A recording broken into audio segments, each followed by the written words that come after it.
Welcome to the CoachSpeak podcast, built for coaches, by coaches, hosted by Jamie Bolton and Dustin Martin. Sponsored by Ray Crowther, providing the nation's best athletic training equipment since 1932. And R4 Football Systems. Accelerate everything by decoding the game. Hey guys, welcome back to CoachSpeak. Dustin Martin here with Jamie Bolton. We have a special guest tonight, Coach James Vint. And you probably follow him on Twitter or X, but if you don't, you definitely should. He posts a lot of great things. We're excited to have him on tonight and pick his brain, a wealth of knowledge. But before we get going, we'd like to shout out to our sponsors, Team Builder and Tsunami Bar Sports. Yeah, guys, we got Coach James Vint on. He has a wealth of experience, 25 years as OC, a DC, special teams at the high school and college level. Started his career in the Bronx. He spent 8 years there. He's been in Texas recently.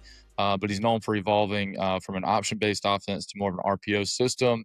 And as a DC, he really likes a 3-3-5. We're going to dig into that as well. He's passionate about leadership. He has a ton of resources out there that we're going to push out there. He's got 5 books, all on Amazon, multiple videos with Coach's Choice, 3 Coach Tube courses, and special teams resources, including all of that. But, Coach, it's a pleasure to have you on, and can't wait to pick your brain. Thank you, guys. I'm honored. I've watched few of your episodes, and they're really good. Well, we appreciate it. And so, just kind of getting into your coaching career, we're always interested to see, how guys kind of formulated their philosophies and things like that. But briefly kind of just go over, how the Bronx may have shaped your style and philosophy. It's a kind of a unique area. Played for a Hall of Fame head coach at Akron Westfield High School in Iowa. Craig Parkinson was his name. And we actually ran a very wide open system. And then I went to Northwestern College in Orange City, Iowa, played for a Hall of Fame coach there, Larry Corver, and we were, West Coast based. I get out to Columbus High School in the Bronx that had lost 27 games in a row. And I'm going to be the OC, and guys, I have no clue what I'm doing. I mean, to be honest, I'd played football, but I had very little coaching experience. And I walk in, the head coach was phenomenal, and he's like, let's do it. And so the spring I tried to install West Coast offense. Columbus High School had 18 kids playing football. We had 82 different countries represented in the school. Most of them were kids that had never seen football. None of our kids had ever played. There were 6 kids in the program who'd played. So, and they'd lost, 27 games in a row. So it was going to be tough. And, I'm putting the West Coast offense in, which you guys probably know is pretty wordy, and they're lost. And I'm losing my stuff, as a young coach. We're all competitive. And we go down to a clinic, and I meet a guy named Jerry Campbell, who became a mentor of mine. He was a offense coordinator at Westwood High School in Round Rock, Texas. And Jerry was running the option. And I asked a question. I picked up the Nebraska, growing up in the Midwest, I knew all about Nebraska. I pick up the Turner Gill option video. And he goes, "You're going to run the option?" I said, I don't know what we're going to do. And he's like, "Well, sit down." And he spent the next 2 hours drawing on a whiteboard. We flew him up. He helped us put the option offense in, midline load veer, isotoss trap. And we go 6-4 and first winning season in school history. Wow. And then the next year we make the playoffs for the first time in school history, 61 years. And from there, we started to evolve a little bit because, you talked about that evolution. I loved the option-based system that we were running. But we had a quarterback who was slower than molasses running uphill in the wintertime. And he'd pull the ball on veer, and we'd started running some zone read because when we got into the playoffs, we were playing people that were better than us physically. And the reason we liked the option, everybody was better than us. We were getting double teams. We were reading defenders. It's easier to read a guy than block a guy. All of a sudden, we get into the playoffs, and we can't double team these guys. I mean, we're playing Division I guys with 150-pound guard and tackle. So we started to evolve into the spread a little bit. And we had a quarterback who'd pull the ball in zone read and gain 2 yards. I could have gained 11. So that's kind of where we ended up evolving a little bit out of that. And then, of course, from the Bronx, I was our OC for 7 years, then our DC my last year. And kind of a funny story, we were averaging, 40, 45 points a game. We were giving up 40, 45 points a game. And we had gone through a couple of DCs and we were interviewing guys. We couldn't figure out who we wanted.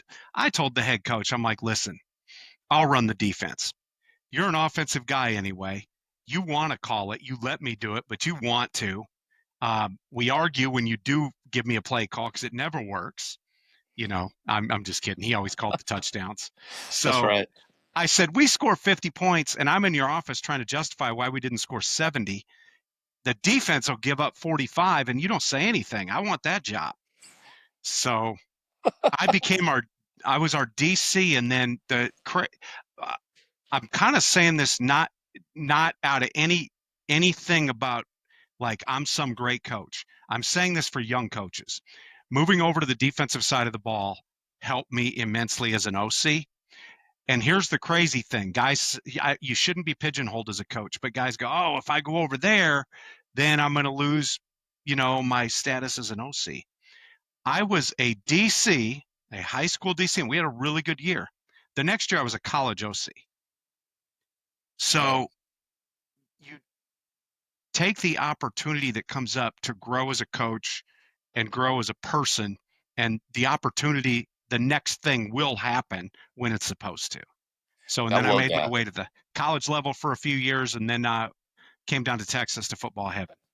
That's awesome. And I just, what resonated with me right there was just be great where your feet are, and the fact that you're willing to help the team on the other side of the ball. Dustin's kind of in that mode now where he was on the offensive side. Coach asked him to move to defense. I mean, obviously Dustin can do both. And started off as an offensive guy. Now he's a defensive guy. I'm sure Dustin can speak for that too. And that's that. Be great where your feet are. Good ball coaches are good ball coaches on either side of the ball for sure.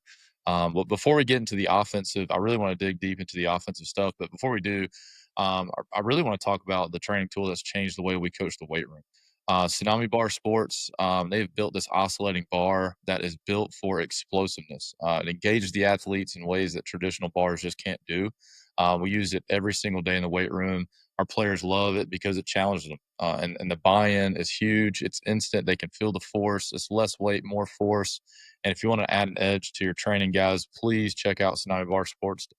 You can find them at tsunamibarsports.com or reach out to us. We'll get you in contact with Chad Smith. He's the rep there. He'll come in. He'll demo. He travels all over the country. Just moved to Tennessee, actually, but he's been to our school. But Chad Smith does a really great job of just introducing Tsunami Bar and how you guys can utilize it in your weight rooms. But man, shout out to them. They're our sponsor, but man, we believe in them and what they do for our athletes, and we see it translate from the weight room to the field. Yeah, no, and Coach Vint, you brought up a really good point a minute ago about, being able to hop on the other side of the ball. I remember me and Jamie started working together back in 2016, but in 2018 he became the OC and I was kind of the lean on guy, the run game coordinator or whatever the title was, and we kind of talked and we realized that not that the defense that we were on the same team with, but other defenses, they just didn't seem as detail oriented as an offense may be. It was, they're not super type A. They're not aligned correctly. They don't handle motion the right way, that the fronts are not consistent. And we were sitting down one day and I think Jamie came up with the idea, was like, hey man, you should go learn defense for longevity in case we ever get to a program or we get somewhere where we need the same high level of coaching on both sides of the ball.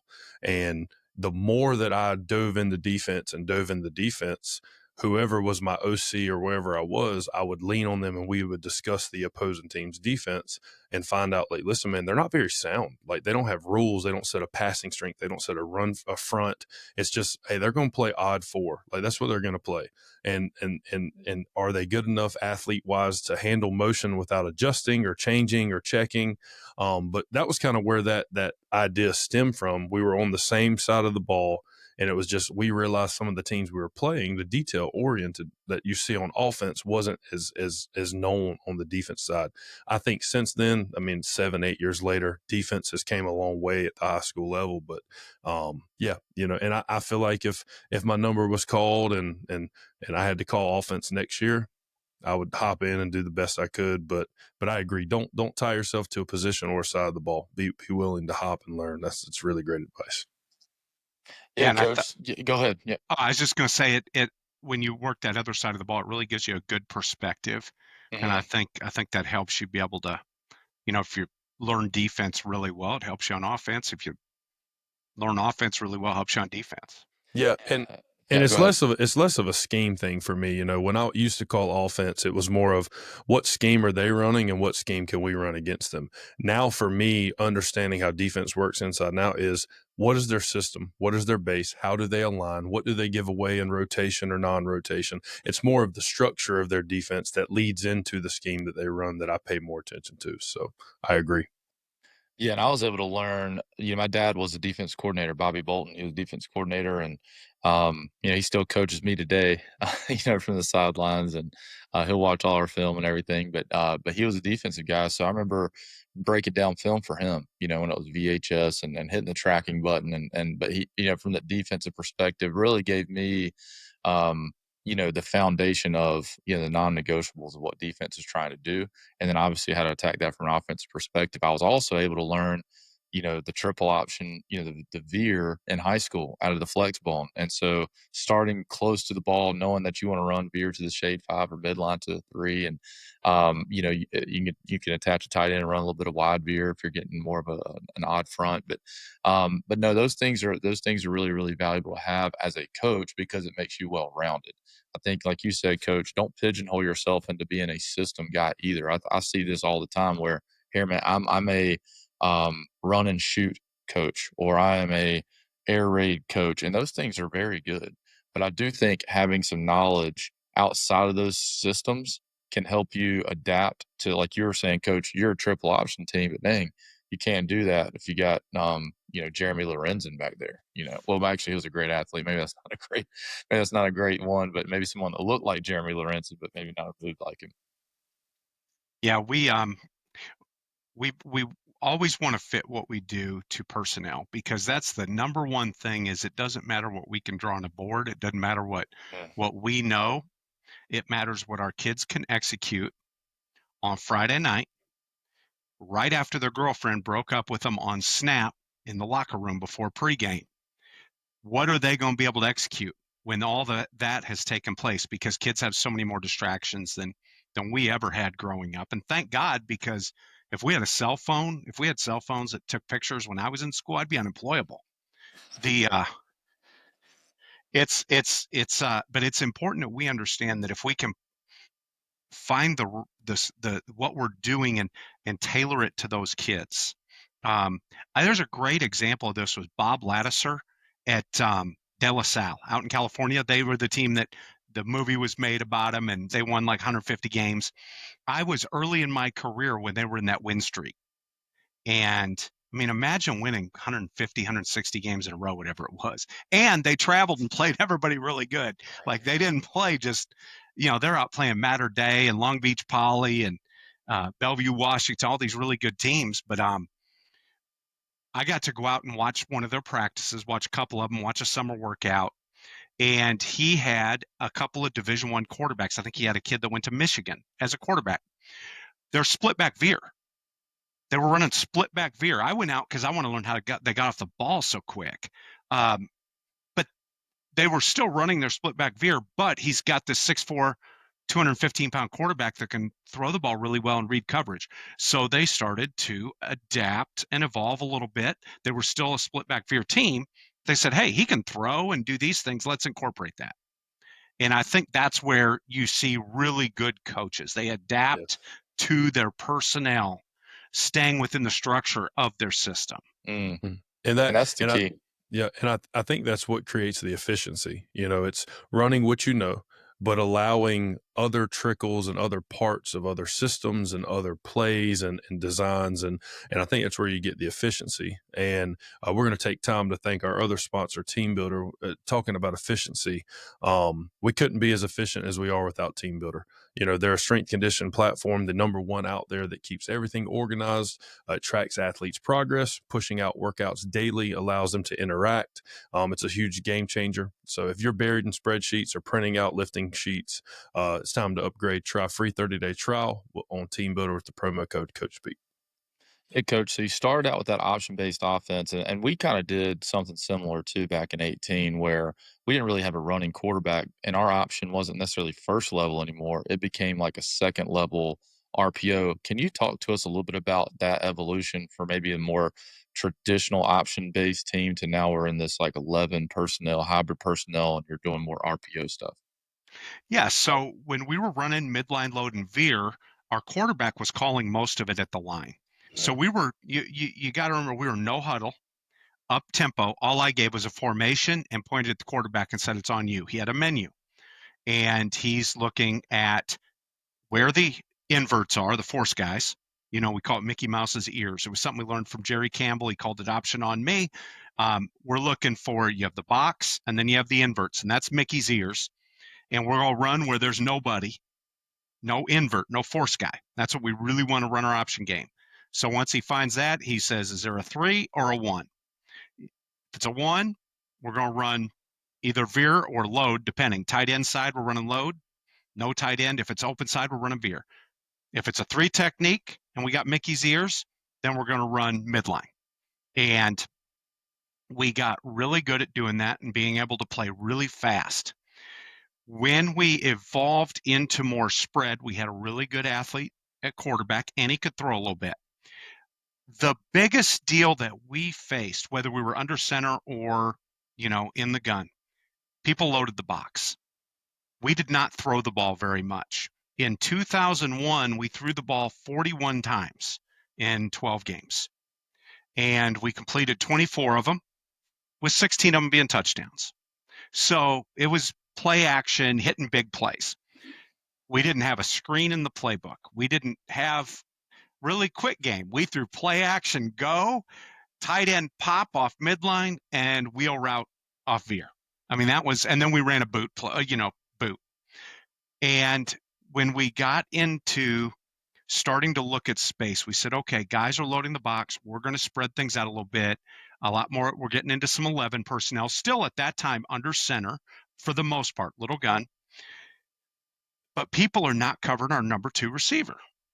So we said the first RPO that we put in so we put in our fast screens. If there's 1 receiver, you run a hitch.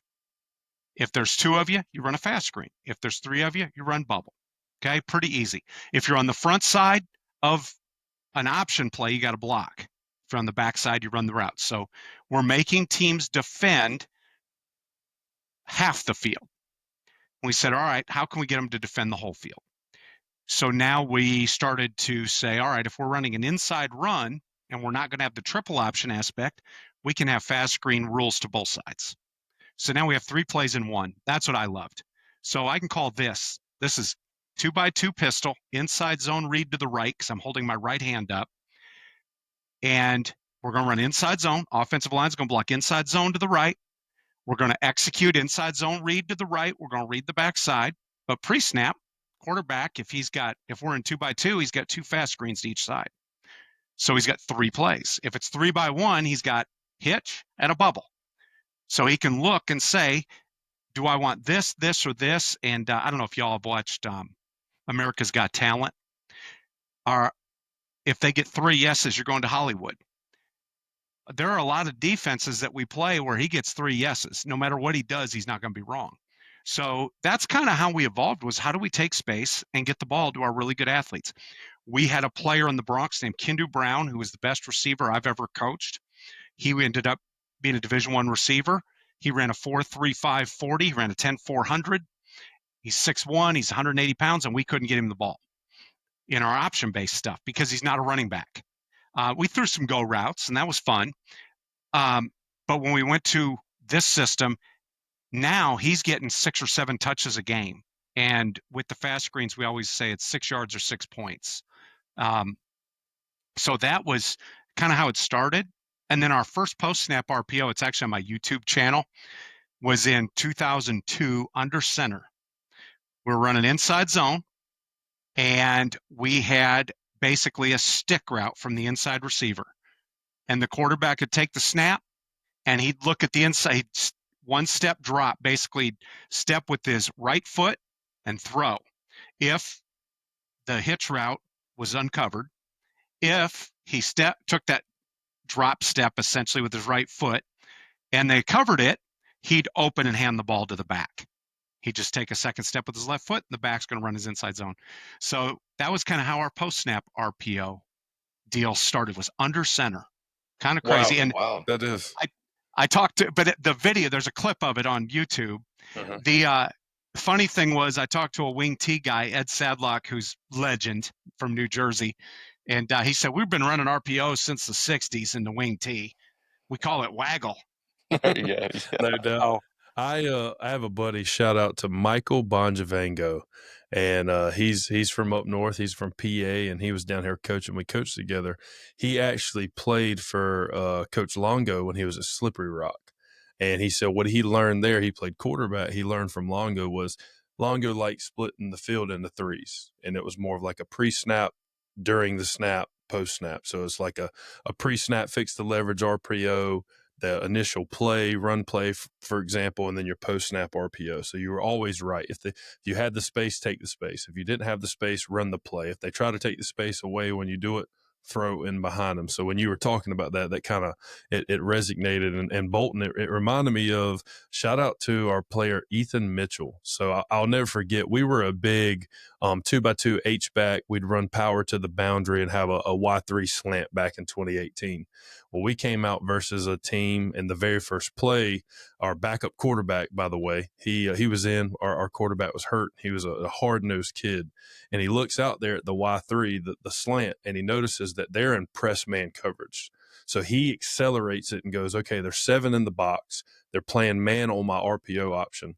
So he rides the fake, pulls it, and gets like 15 yards. He just takes off. He's like, nobody has me. There's 7 in the box. They're manning the slot. And I told Jamie, I said, I know he's not supposed to do that, but that was actually really smart by him first play of the game. So it was. And I was just like awesome. going over coach in the moment. I was out there. I was like, I probably on the headset, man. What does he do? Oh, okay, yeah, good job. Good play call, Coach Bolton. Good play call. that's, and that was my quarterback that I had back in the day in the Bronx that kind of went through all this and was to this day, probably the smartest one I've had, just understanding things like that and picking things up. Anthony Rodriguez. He ended up, because I told him when he was going to be a senior, I said, someday you're going to have my job. And he did.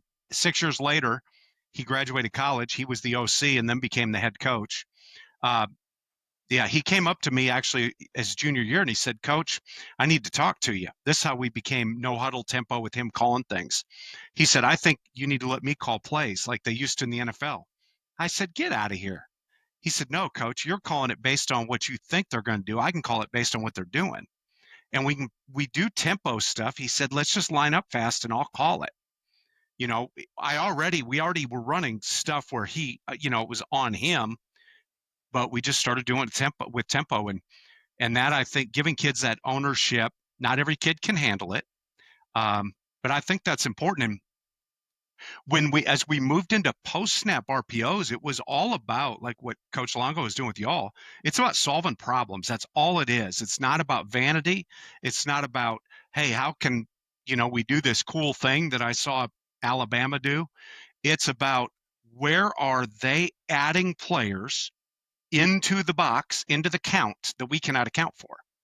And then do we have a way to attack them? And it started, we ran a lot of power and stretch from the gun, and the backside inside linebacker was causing us an issue. We couldn't get him blocked. And our O-line coach said, well, why don't we just slip someone behind him? And we started to do that. And now all of a sudden, quarterback's just reading the backside linebacker. We call it a bullets. It was already a read we ran for the run game. So let's do it in the pass game. So what we came up with was a way to tag all second level defenders, all 7 or 8 second level defenders. So we can call a play, add the tag. And no matter what they did, we had an answer. And that's what any offensive coordinator, if you want to be successful, you have to have a systematic approach to what you do. These are our base plays. These are our complementary plays. These are our play action plays. These are our trick plays. They all build off of each other. And then these are our answer plays. If then If they do this, here's what we do. And then if you can keep that to a point where you don't have so many dang plays, you don't need a bunch of plays. Inside zone, outside zone, power, and power read. That was our whole run game the last 10 years. That Yeah, was it. coach. Yeah, and that makes a lot of sense. And I remember as a young coach going through this process too, and thankfully I was introduced to the R4 system by Dub Max. We actually just had him on a few weeks ago, and he really talks about keeping those guardrails, like not having too many plays. And so he came up with this whole system of play flow and having complements and, like you said, having answers to solve a problem. So if you want to be a power team like we were in 18, what are we going to do? Are we just going to say we're going to run power to seven guys in the box? Or are we going to have an answer for the seventh defender? And I think that's kind of the whole process. And that certainly helped us. And just shout out Coach, Dub Maddox for that. And guys, you can check out the R4 Film Mastery Toolkit. We use all the things that he talks about in there daily when it comes to game planning, because that gives you it gives you clear rules, right? When you're trying to identify defenders and understand what this defender is trying to take away from a game film perspective. And so, guys, if you're interested in that, guys, please check that out. We actually have a what do you call it, a promo code, right, Dustin? It's CoachSpeak, all caps. Get 10% off that Film Master Toolkit. And that talks exactly about what we're talking about right now. But how do you so when you guys go into game planning, do you guys still use the same terminology you did back when you were doing the veer? Do you talk about those overhangs, those Mickey ear guys, as far as like, okay, on the front side of this, we're using, the Mickey ears. If he's out of the box, then, we're going to run. If he's in the box, then maybe we throw the screen. And then also on the backside, how do you guys use that terminology? So we still use that for talking about leverage, but we've simplified things. We don't count the box anymore. And I'll shout Dub out also. We have stolen so much from him. He's probably a guy who's impacted more high school and I mean, he's had Division I schools bring him in to talk about this stuff. And in fact, I was speaking at a clinic and I showed Dub a few of the slides, and I'm like, here's the hard deck.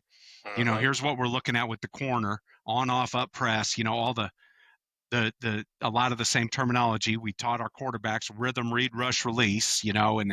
And yeah, Dub's been great when we teach our quarterback school. It's middle open, middle closed. What coverages can it be, and all that. So we still use some of that terminology, but again, we've evolved into some of the things that Dub talks about, and so when we start to game plan, the first thing, and I think this is most important, everybody you play has an 11th guy.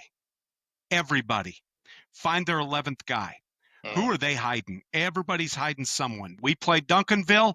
They got an 11th best. Now, he may be going to Notre Dame, but he's their 11th best. Right. That's the guy. So at each level, who is the matchup, the best matchup we have at each level? And then we're always thinking players, not plays to start. If we can run tunnel screen, and if a fast guy gets it, it's a better play than if a slow guy gets it. So we want to find those matchups. And the second thing is we're looking for leverage numbers in grass. So when we get, if we're in our 2x2 set, or we're in our, 11 personnel set, and we're running just, inside run, whether it's power or, inside zone read, split zone, whatever it might be, where do we have leverage? Are we going to have leverage in the box? Are we going to have leverage on the perimeter? Are they a zone team or are they a man team? If they're a zone team, we're going to attack with zone concepts designed to beat, cover 2, cover 3, cover 4, whatever it is. If they're a man team, then now we're going to change things up a little bit, and we're going to run man beaters.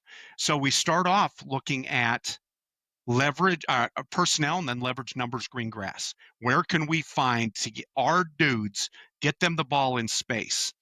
And people say, well, when you give your quarterback a choice, isn't he going to throw every play? No, we got to beg those suckers to throw. We do. And then the thing is, when they make a mistake, we don't yell. They come back and we say, what'd you see? And tell your head coach not to yell at the dang quarterback because he threw when he should have ran, or ran when he should have thrown. It's going to happen. But just ask him, what'd you see? And then coach him through it. That makes sense. You talk about, putting stress on defenses. Do you guys utilize like formations to set up those matchups up, Oh or yeah. talk to us about how you kind of utilize your offensive sets? So based out of Pro Twins, all right. Day one, we're gonna install all of our 11 personnel sets. So we're gonna start off just our base stuff. So we're gonna start off with Pro Twins, and then we're gonna go tray. We're gonna go trips nub. All right. So we'll line up in some open sets. What's first thing a defense coordinator wants to know?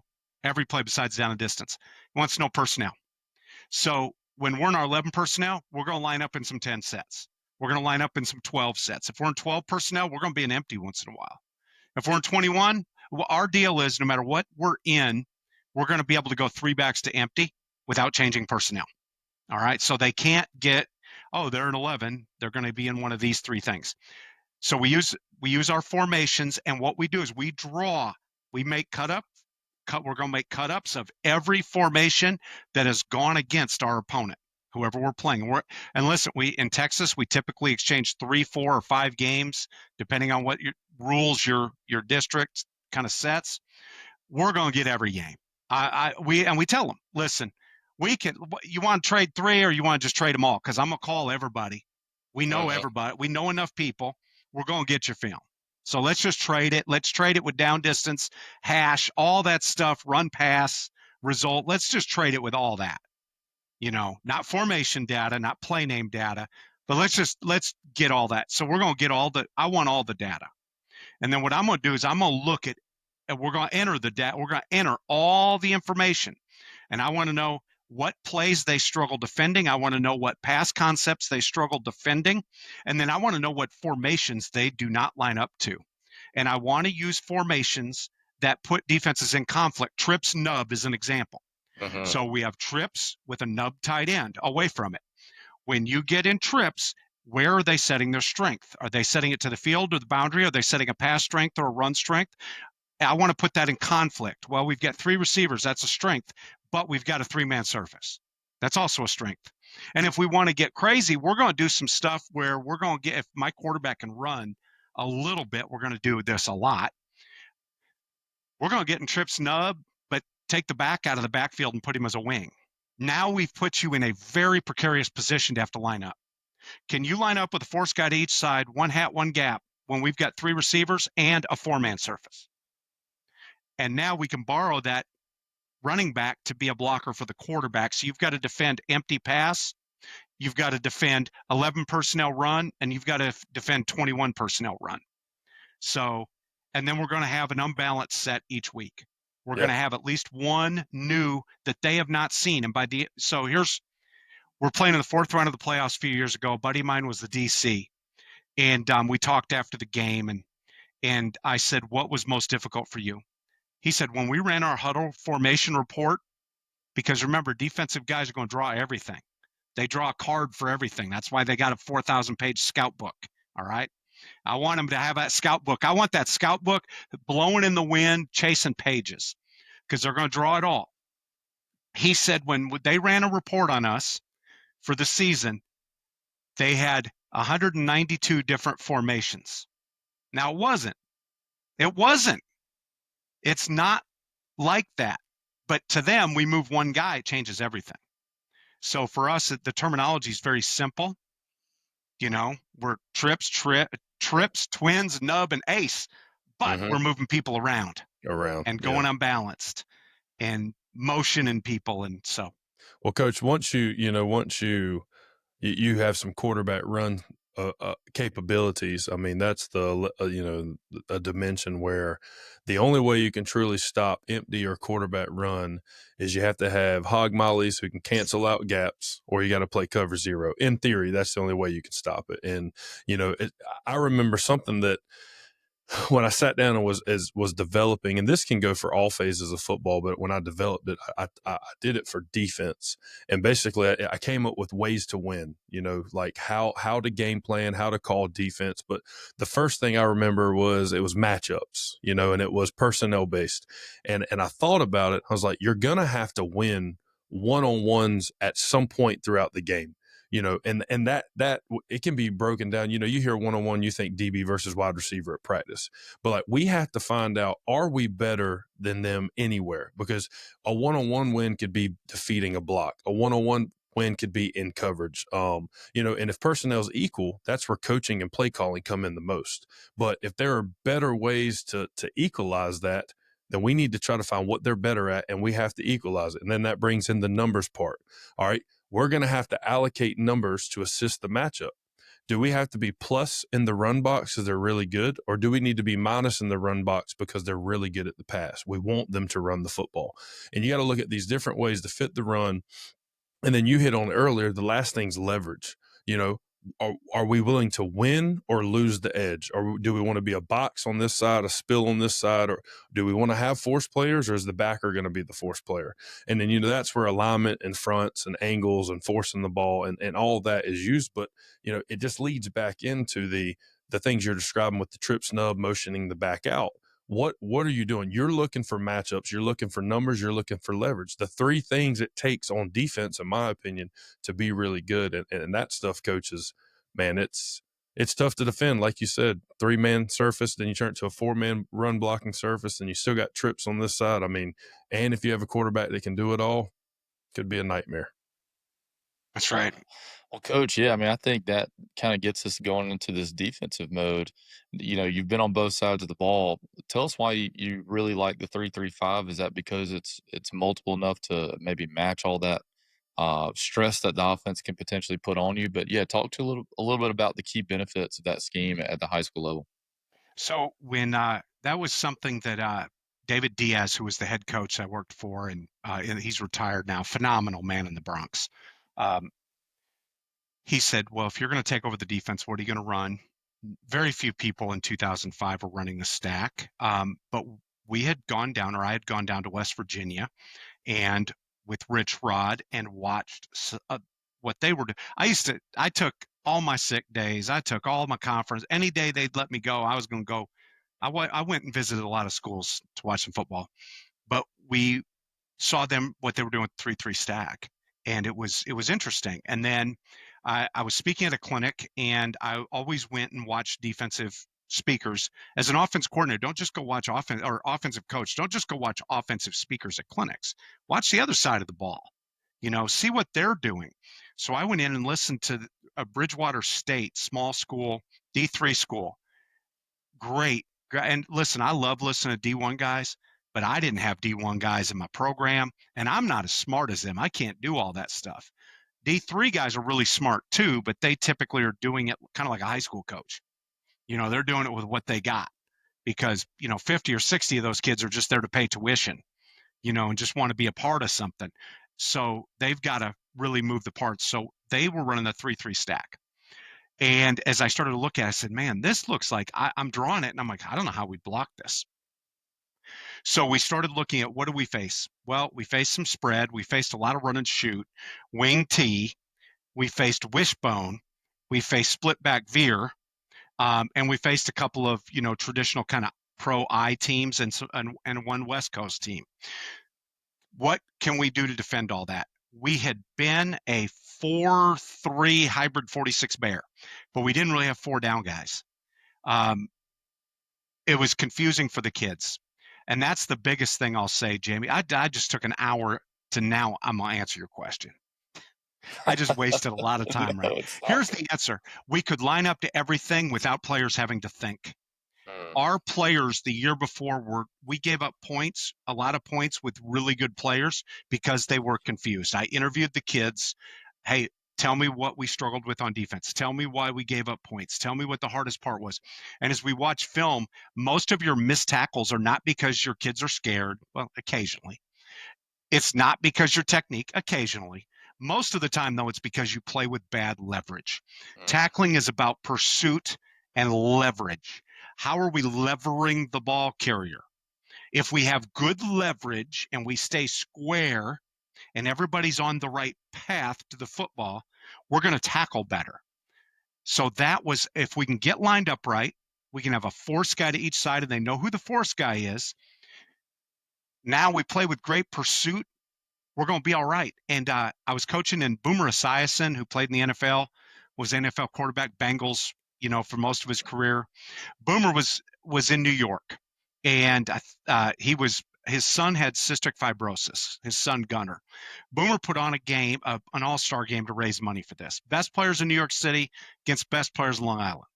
I'm coaching the D line in this game. Boomer, all the coaches are out at Hofstra University. We practice with our players out there. One of the nights, Boomer takes all the coaches out for wings and beers, and he hangs out with us. So we're talking to him, and I said, Boomer, why in this all-star game do we got to play a 4-3 and line up with 2 high safeties and we can't blitz? He said, because I want someone to score a point. He said, that's the first thing. And you got 4 days of practice, hard to put an offense in. He said, the second thing, defense is all about pursuit and passion anyway. And that resonated with me. So we went with the 3-3 stack so we could get lined up right. Our kids didn't have to think. But then there's an illusion. What's the hardest thing as an offense coordinator? Is determining for your offensive line who they have to block, and for your quarterback who is going to be bringing pressure. In the 3-3 stack, we can give the illusion that 8 are going to blitz or 8 are going to drop from the same look. And then when I went to the college level, we mixed in some 3-4 with it, and but it's really difficult for offense. Is that how you would say you try to defend the modern spread RPO? Like it is a 3-3-5 good for that? Is that yeah. Because you're mixing the picture of, well, if they don't know who is in the fit to block, they definitely aren't going to know who to read for the RPO. Is that kind of the philosophy behind that? That's part of it. And then knowing I like having 4 or 5 second level players, depending on what coverage show we're playing. And I like that when you defend, it doesn't matter what defensive structure you run defending RPOs. It comes down to knowing where's the back. If the back's in the pistol, being able to identify once the back steps off the midpoint, and then your players knowing who's on the flow side and who's on the front side. Gotcha. When you teach pistol alignment, and are you reading quarterback shoulders turn to you or turn away, or off the bat? How do you teach it? Well, first thing, the first key is I would rather have my second level guys reading uncovered linemen. So you're reading the gap shoulder of the down guy. So if I'm a B gap guy, I'm reading the B gap shoulder of the guard. But I'd like to get them progressed to where they can see the back, low beam, high beam, we call it. So when they're in the pistol, the back he's not on a side. If he's offset, we know what side the back's on. But being able to adjust based on that step. Interesting. Are there any limitations in your mind from a personnel standpoint with those overhangs if you start getting formations that add gaps into the box, like multiple tight end sets and that kind of thing? The typical guy may have to be a 4-4 player. Now he's maybe playing a 9 technique or whatever that is. How did you make adjustments for those potential limitations? So the first thing that we had to understand was when that tight end is in the game and we get a 3-man surface, because we're 0s and 4s. And then our backers, our Mike backer, essentially is the 4th down lineman, because he's going to align, at 4 heels at 4 yards behind the nose. Those are the A gap players. We teach it in pods. Our stacked backers, our Robin, our Lou, or Sam, or Will, they're going to be in 50s. They're B gap guys by rule until we make some calls and adjust gaps. But then when we started having some issues with some people running some tight end run, 2 back 21 personnel, we went to a front we called up. And we had 2 different ways we could run this up front. So we just call up. Our stack backer to the tight end moves to a 6. He becomes the C gap player. So what he's going to do now is he is going to enter the tight end's mouth and exit his rear end in the C gap. So he's going to play physical and then work into the C. Our end's going to work B. Our nose is going to work backside A. Mm-hmm. Our mic's going to work front side A. And a lot of times we'd bump the backers to 30s. There you go. I was going to say, bump them to like B gap alignments. Gotcha. That's right. The second way that we would play that is taking our stud or our bandit and moving them up So we keep our stack backers. Right. So we'd put our stud or bandit in a 6. And now you can really have some fun with some gap exchange stuff. But I didn't like that as much because typically that stud or bandit is not a guy that I want to use his athleticism. I don't want to line him up on a tight end. And then the other thing is just from our base look, what we call a war alignment. So once we get a tight end or a tight end wing, we go war, which means we're going to move to 3-by-3 with our invert to that side. So you have to have some calls. The other thing that got us a little bit, we had to make some adjustments. We faced some wing T. Whenever you're getting that, 4-man surface where you got the tight end wing, what we did now is we added a call rocket laser check. So we're going to check it to the 4-man surface. So if we call rocket, it's to the right. If we call laser, it's to the left. And what it means is everybody's working one gap over. So if we call rocket, our nose is right side A gap. Our mic is right side B gap. Our end is C gap. Our stack backer's D gap. And now we have an E gap guy. That's our stud. And then our safety's the alley runner.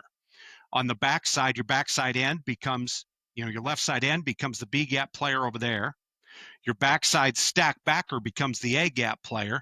Backside inverts the C gap player. And our guys have to understand where are we weakest? Well, we're weakest on the backside. So when we face a wing T team, we have to understand that when they come back and run Sally or counter crisscross, we have to be prepared for that on the backside. Yeah. No, that makes sense. And Coach, you talked about tackling and leverage a little while earlier. What tackling do you believe in? I know you talk about force and setting the edge and you're inside out. Do you teach like track the near hip, shoulder tackle, head out of the tackle, or what is kind of your tackling philosophy and how do you break that up? So we're going to get the head out. But I teach tackling the same way we taught tackling in 1999. Do we do some gator tackle and yes, because there's a place for it. There's a place for some of that. But what we teach, what we start off teaching players how to contact the runner, the ball carrier. How do you contact him? So eyes are up. We're going to same foot, same shoulder. We're going to sink our hips and we're going to teach them what we call foot thrust. So we're going to step. We're going to contact with the front of the breastplate, and we're going to shoot the hands up, not out, not around. We're not hugging. Shoot them up, and then we squeeze with the arms and run our feet. We call it hit, wrap, run your feet. Hit, wrap, run your feet. Hit, wrap, run your feet. Hit, wrap, run your feet, and you stay square. If you are a force guy, you are going to be attacking with the inside shoulder to the outside shoulder of the ball carrier lead blocker. If you are what we call an attack player, you are tracking that inside hip, and now you are attacking that. If you're a collapse player, which means the next player removed, now you're a cutback guy, so you're 1 yard inside the hip. And then we have our chase contain players, which are 2 players removed, and those are our counter trap boot reverse guys. Sure. Yep. So, and when we do our pursuit drill, we do not do just toss sweep. Mm-hmm. Everybody does that, and they put cones out. We do it. Day one, put some cones out. After that, we teach pursuit in what we call pods. So we have 2-man pods, 3-man pods, 4-man pods, and then half-line pods. And then we'll go full team. We do not go team pursuit until we can do this in pods. So I'm going to have the stud, the end, and the rob backer. They're a pod. So the stud is the force guy, the end and rob backer are the attack guys. Then we're going to add the nose and the mic to it. Then we're going to add the free safety and corner to it. And what we're going to do is we're going to work sweep pursuit. We're going to work power pursuit or duo pursuit, that off tackle. Then we're going to work inside run pursuit. Then we're going to work 2-back lead pursuit. So we are working pursuit with different ball departure angles because it changes how our players are going to fit. And you guys know this. How good is your scout offense? How often do they block your starting defense? Never. So when you go scout, your D-line wrecks the O-line. Your linebackers never have to make never fit. You don't ever know if you're exposed. Mhm. All right. It's almost impossible to get a good look. And it becomes it's mundane and people get hurt. So we do a little bit of that, but typically if we're going to go 11 on 11 full speed, we're going to go good on good. Quick whistle. We're going quick whistle. Coach, we struggle to have a rabbit run pursuit drill the right way. There Like you go. stay outside the cones, don't stop running. Like we struggle with that part, Coach. But I do love how you have categorized with names the type of tackle and the angle tackle part. Some things I've kind of mixed in a little bit is I will tell backers if they're hot or cold players, which means if you get a pull or a gap exchange by the if you're a hot player, there's nothing holding you. You can go. Your kind of cold players have cold reads where it's like that cut back, boot reverse, pull by the quarterback. So I've dabbled in that a little bit, and I think distinguishing the names and what go with the names really helps the kids, and they understand when they're that type of tackler or when they're this type of read. So I think that's huge. What do you call that? The icy hot method or what, man? You got a I name don't for know, that man. too, It's dog. just Like, come like on, man. hot go, cold don't go. Icy hot, guys. Icy hot. Well, Hey, and the biggest thing too with it is as them knowing what they like. If you're a force guy, you're a box guy. If you're a collapse guy or an attack guy, you're a spill guy because you have a free tackler outside of you. And I think it's so important that and how many times have you seen and Jamie, you've probably done this as a head coach. Both of you have been head coaches, correct? Yes, sir. So you're telling your DC, where is our force guy? And we all know that we have what I call them stupid defenses. Yep. Where we think they're gonna do this. Listen, if they do something else, it could be really bad.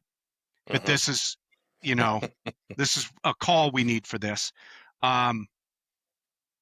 I want them to identify who the force guy is every play. Sure. They need to know. This is the force guy. I'm telling everybody.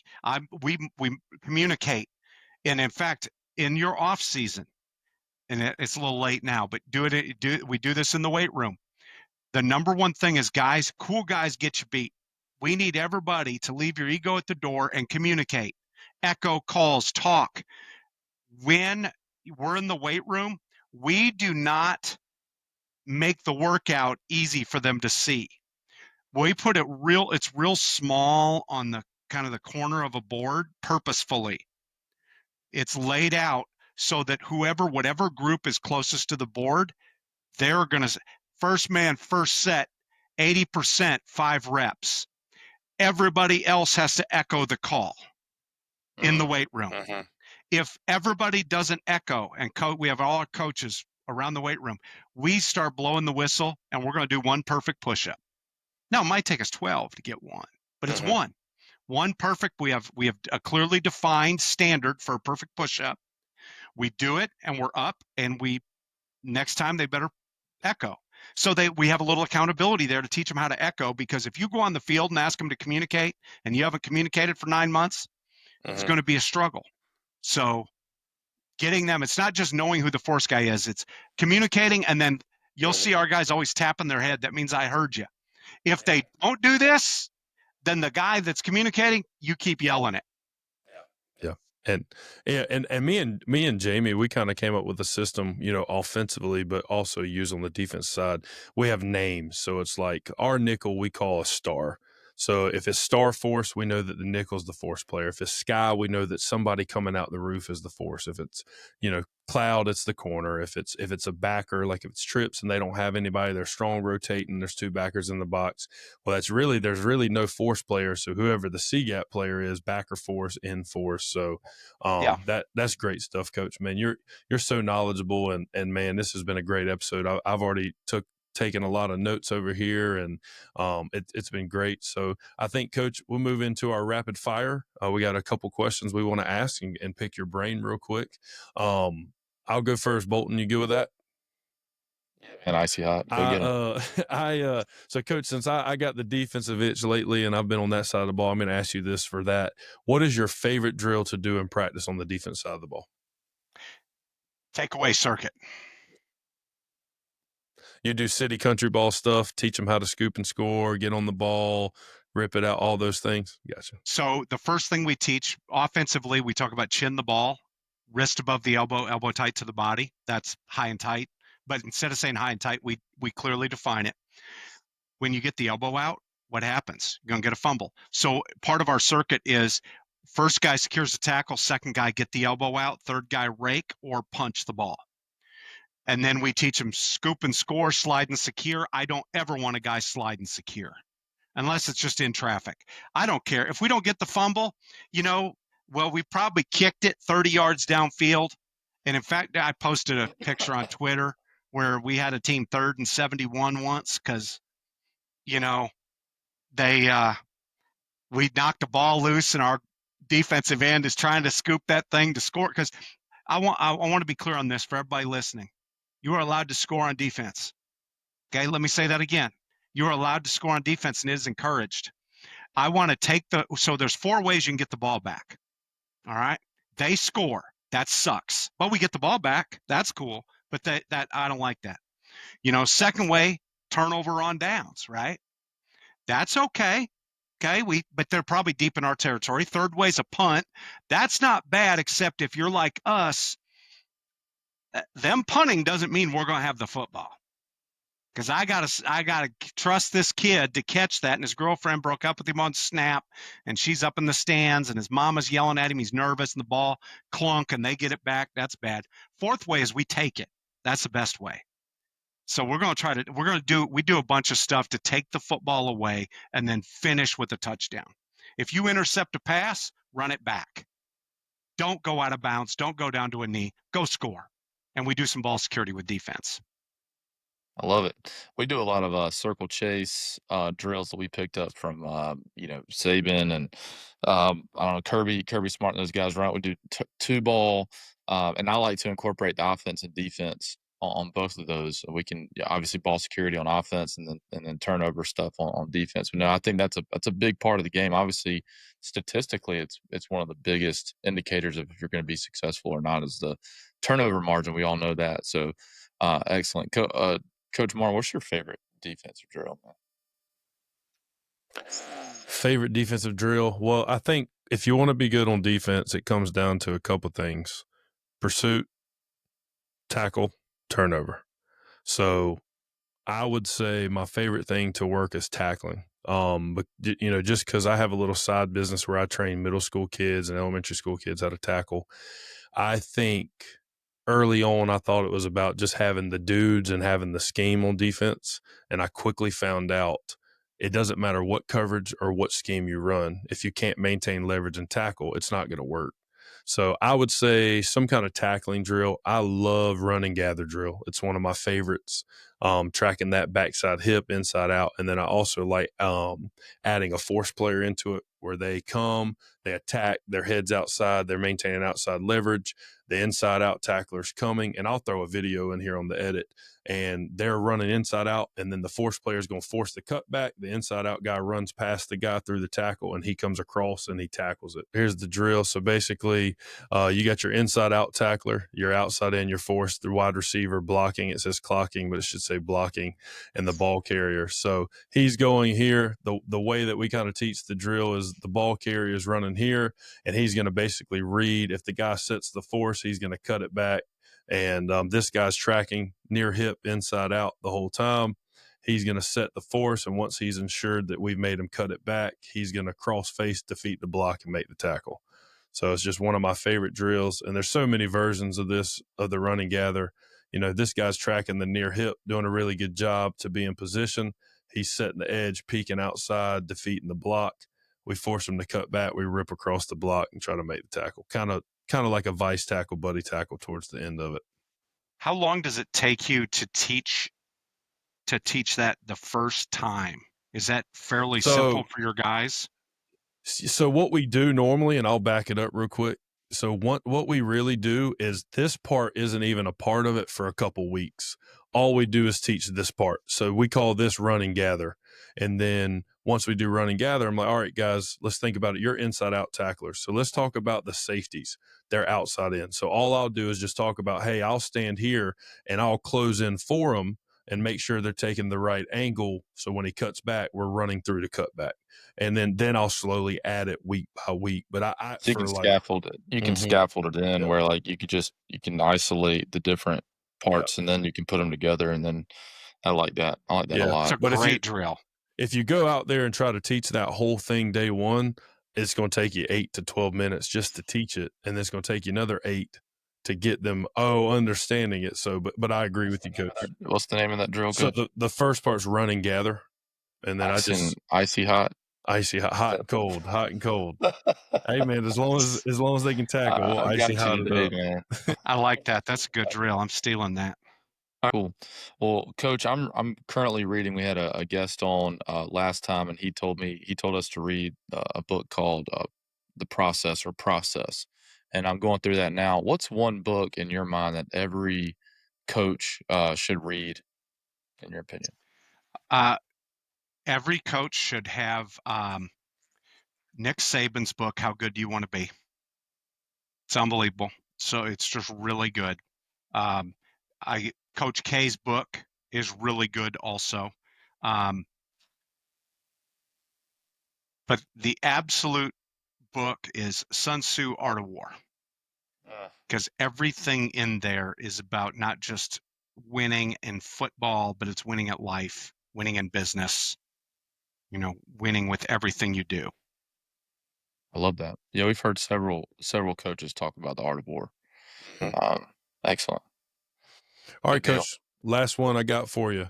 What is one play call you will never forget? And this can be a good play call, bad play call, but just one play call moment that you will never forget. All right, I'm going to tell you now. I said this before we started. I've screwed a lot of things up to try to learn what to do. All right. It's been everybody, it's always a process. And I've figured out, I can go into a clinic and tell you every mistake that we've made, many. And then we've had some good play calls, some good things. Probably the one I will never forget is when we ran power pass. This is way back in 99. Lenny Warren was our quarterback. We're running power pass. And just like it's everybody else, you got a corner route from the tight end. You got a little kind of whip route from the receiver. And then you got, the fullback's going to chip and get in the flat. And our quarterback got pressured. We got whipped up front. Quarterback's running for his life. Our running back took the fake. And, on power, you're blocking back. So our running back takes the fake, and he doesn't, he's kind of trying to block. And all of a sudden, our quarterback, Lenny's a good athlete. He's rolling to his right a little bit, gaining depth. He's about to get sacked for about a 15-yard loss. Corner of his eye, he sees our running back, Richard Hines, on the left hash with 4 offensive linemen in front of him. And it turned into the best screen pass we ever ran. We did not have a screen in the playbook. But every single team we played after that, because it went for 72-yard touchdown, every single team after that spent time prepared, and they'd all say after the game, "Hey, how come you guys didn't run that screen?" And I was like, "What screen?" And, "Oh, yeah, we just didn't feel the right time." And then we tried to put it in, right? We tried to – you ever have something like that and it works? And you're like, man, maybe we need to run that. It never worked. I used to coach with a guy named C. Ray Gregory, who was at one point, C. Ray was the head coach at Southern Utah. And he's an old flexbone guy. And we're running, working our trick plays. And C. Ray goes, "We screwed up." And I said, "What?" And he goes, "Trick play's not going to work. We practiced it too many times." He's like, "You got to practice it twice. If you practice it 3 times, it's not going to work. You're wasting the good ones." All right, Coach, last one. I always like to ask this just to see. You got a great personality, man. We've talked about so much, but what's your favorite, or what is the best football movie of all time? Oh man, that's a tough one. That's the hardest question you got all night. Oh man, because there's so many good ones, and no matter what you say, you're wrong. Or just give me a few. What are the few that you like the best? North Dallas 40. For the old, now if you haven't seen it, you got to, because it was written when you could still be a little edgy on TV. Nick Nolte plays a receiver. It was based on a book about the Dallas Cowboys back in the 70s. It's really good. All the Right Moves. Tom Cruise playing Steve Georgievic. That's a great movie. It's a Pennsylvania-based movie. That's right. That's right, man. Steel town. Now the name just slipped my mind.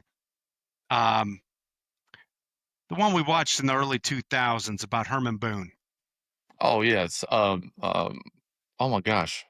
Yeah, that just Yeah. Is that Remember the Titans? Remember the Titans. Yeah. So, and that absolute one of the best just stories, but a great movie. Friday Night Lights, obviously. And I'll tell you what was funny. So I get down here to Texas, and I'm at Lubbock Coronado High School, and we're in the same district with Odessa Permian and Midland Lee and the Friday Night Lights district, Little Southwest Conference, they called it. And we go down to play Permian at Ratliff Stadium, and I'm out there before the game taking selfies, and all these guys are laughing. And I'm like, I'm from this little town in Iowa, and I spent 8 years in football jail in the Bronx. I'm taking some of these pictures. I mean, I'm a fan right now. Yeah, you gotta live it up. Yeah, and then the Burlsworth movie, really good too. Which one is that one? The one about Brandon Burlsworth who went to Arkansas as a walk-on. Oh, is that called like Greater or? Yeah, that's it. Yeah. My parents, they man, you gotta watch the movie. I finally watched it. They love it. That's a good one. Well, Coach, man, I appreciate it, man. We talked about a lot of great stuff tonight, man. Obviously, offense and defense, and you have a wealth of knowledge. Our listeners can reach out to you via Twitter at Coach Vint, also TikTok, and then also you have CoachTube courses and all that stuff too. So we'll have all this stuff linked in the show notes. Man, we really appreciate you being here. Guys, don't forget about Team Builder 30-day free trial, Pro Quick Draw with their free trial. Tsunami Bar, you can reach out to Chad Smith, also Ray Crowther, all their equipment as you guys get going into your seasons. But Coach, we appreciate it. And Dustin, you can kind of send us off. Yeah, guys. Coach Vint, appreciate it. We'll list everything in the show notes. Shout out to R4 Football Systems, 10% off with the promo code CoachSpeak. And make sure you go follow Coach Vint. He posted a lot of great things. The other day he posted, which pain do you want? I think it was a Saban quote, which pain do you want to choose? And it was something along the lines of, do you want to choose the pain and discipline to get the result, or deal with the pain of disappointment because you weren't disciplined enough? So I keep up with him and what he posts, and it's been great. Coach Vince, thank you again, and we'll see you soon, guys. Thank you guys for having me. Thanks for tuning into the CoachSpeak podcast. If you're interested in being a guest speaker on the show, we'd love to hear from you. Email us at coachspeakpodcast1@gmail.com. And if you have a question for our Q&A segment, don't forget to submit it through the form in the episode description. We appreciate your support, and we look forward to seeing you in the next episode.